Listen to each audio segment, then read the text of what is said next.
comptez-vous faire pour les jeunes après leurs études, pour les aider à trouver du travail et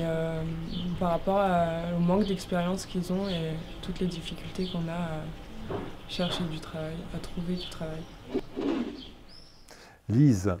la situation que je vois, moi, en sillonnant la circonscription, deuxième circonscription de la Charente, eh bien, c'est des entreprises qui aujourd'hui, quasiment toutes, me disent avoir des difficultés à recruter sur des métiers bien spécifiques, sur des qualifications ou même quelquefois simplement des personnes qu'elles sont prêtes à former mais dont elles demandent qu'elles aient un savoir-être, un comportement, une intégration à l'entreprise qui soit facile. Donc c'est là tout le paradoxe, d'un côté d'avoir beaucoup d'offres d'emploi qui à ce jour ne sont pas pourvues, et de l'autre côté d'avoir tant de jeunes et de moins jeunes qui sont à la recherche d'un travail et qui n'en trouvent pas. Donc on voit bien l'importance qu'il y a pour nous politiques de se préoccuper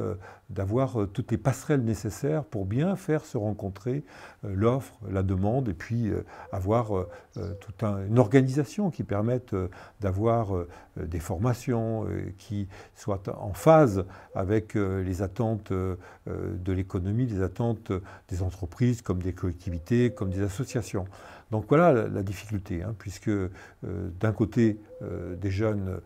s'interrogent sur la place qui va leur être faite, et de l'autre côté, des entreprises se disent « j'ai de la peine à recruter sur un métier, et si je pouvais recruter, mon entreprise se développerait ». Voilà le challenge que l'on a à relever tous ensemble.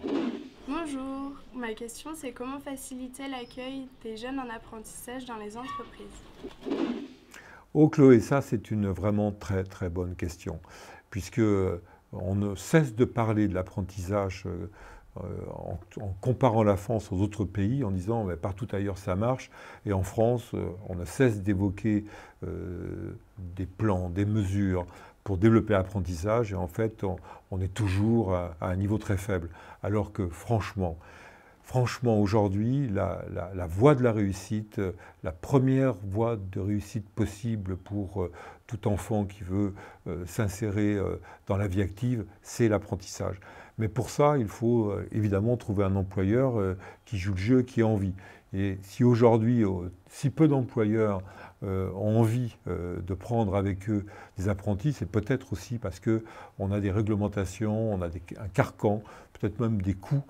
qui sont perçus comme un frein. Et en tous les cas, ils n'en ont pas suffisamment envie. Donc moi, ma vraie préoccupation, parce que je crois à l'apprentissage, je crois que c'est la solution pour diminuer de manière drastique le chômage et de permettre à tous de ne jamais quitter un système scolaire sans avoir une formation qui permette à la fois de gagner sa vie, de devenir un adulte autonome. Donc sur cette question de l'apprentissage, il faut vraiment tout mettre à plat et se reposer la question une fois de plus de pourquoi ça ne marche pas chez nous alors que ça marche si bien ailleurs. Voilà.